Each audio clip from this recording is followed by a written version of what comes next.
Once we launch my purse line, we'll be on our way to giving the Kardashians a run for their money. I'm gonna shake things up. A cycle of anger isn't healthy. I'll be healthy again, as soon as I make a couple of cheaters pay for blowing up my life.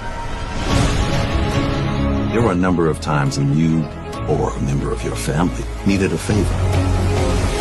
This is a situation where you owe me one. Have a nice rest of your day. It sounds like someone deliberately tried to hurt you. Sounds like attempted murder. Can't imagine how terrified you must have been. I found out who did this. I love you, Derek. For one night. The sprawling, sun-drenched estate of Marcel Devereaux, known to all as the Gates, thrummed with its usual undercurrent of tension this week, but the carefully constructed facades of its residents began to crack under the weight of illicit desires, simmering rivalries, and one very dangerous secret.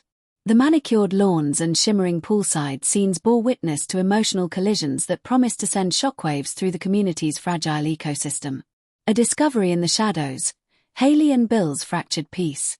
The most seismic shift of the week occurred not in a grand ballroom, but in the dim, intimate confines of Bill's home office. Hailey, having sensed a growing distance in her husband, decided to surprise him with a late-night dinner to reconnect. The scene she walked in on, however, was one she could never have anticipated.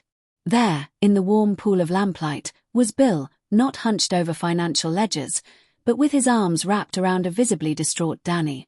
Daphnee, still raw from the emotional fallout of her breakup with Nick and the lingering shame of her video scandal, had come to Bill seeking solace and advice.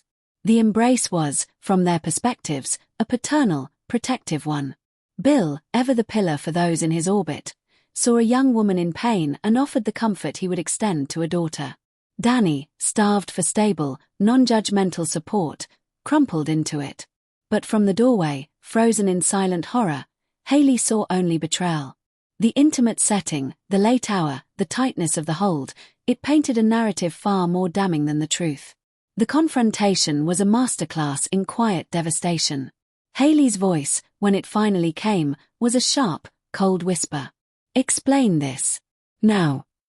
Bill and Daphnee sprang apart, tripping over explanations that sounded hollow even to their own ears. Hailey, her eyes glistening with unshed tears of fury and hurt, refused to hear them. "All I see," she hissed, cutting Bill off, "is the man who promised to rebuild trust with me, holding the girl whose life I tried to ruin. The poetry of it is almost too cruel to bear."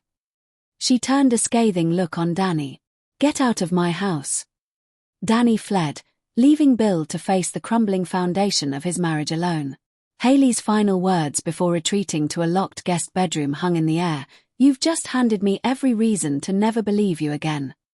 This misunderstanding, a tinderbox of past sins and present vulnerabilities, has ignited a new front in the war for the soul of the Gates' premier power couple. A lady and a weapon, Leslie's dangerous gambit. While the drama unfolded at the Randolph estate, another, more perilous game was afoot at the Devereaux mansion.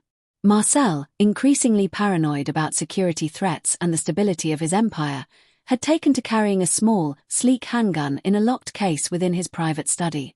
Leslie, whose curiosity about her husband's affairs has morphed into a determined mission for self-preservation and leverage, observed the code he used to secure it.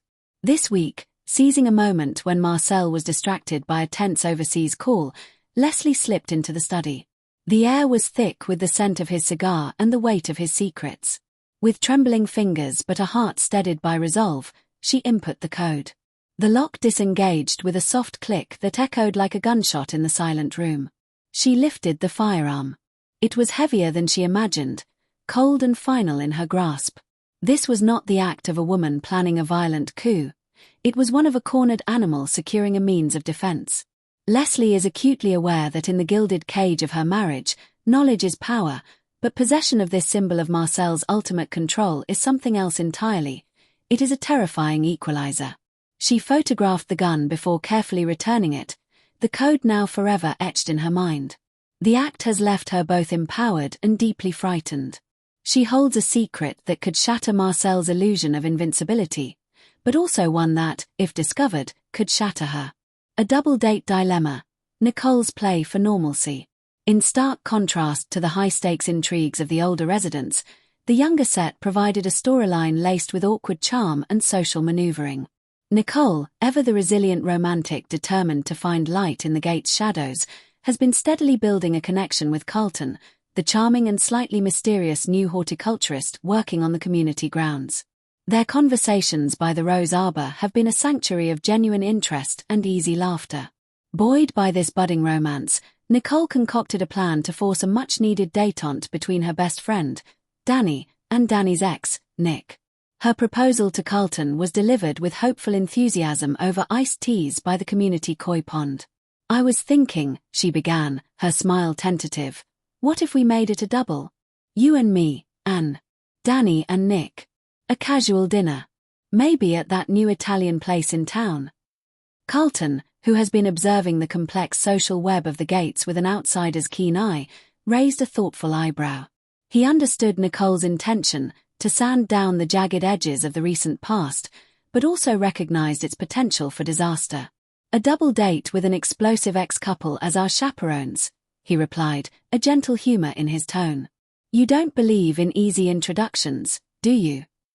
Despite his clear understanding of the risks, Carlton's fondness for Nicole won out. He agreed, but with a caveat: "I'll be your +1 on this diplomatic mission. But I'm reserving the right to signal for an emergency exit if cutlery becomes projectiles." Nicole's delighted smile was its own reward, but the success of her plan now hinges on the volatile, unresolved emotions between Daphnee and Nick, making this proposed dinner a potential pressure cooker. The ripple effects, a community on the brink. These central events did not occur in a vacuum, and their ripples touched every corner of the gates. Daphnee, reeling from being cast as the villain in Haley's narrative and still emotionally adrift, is now faced with the prospect of a forced social interaction with Nick. This double-date invitation feels less like an olive branch and more like a cruel test. Her vulnerability makes her a wild card, capable of either a tearful breakdown or a sharp, defensive anger.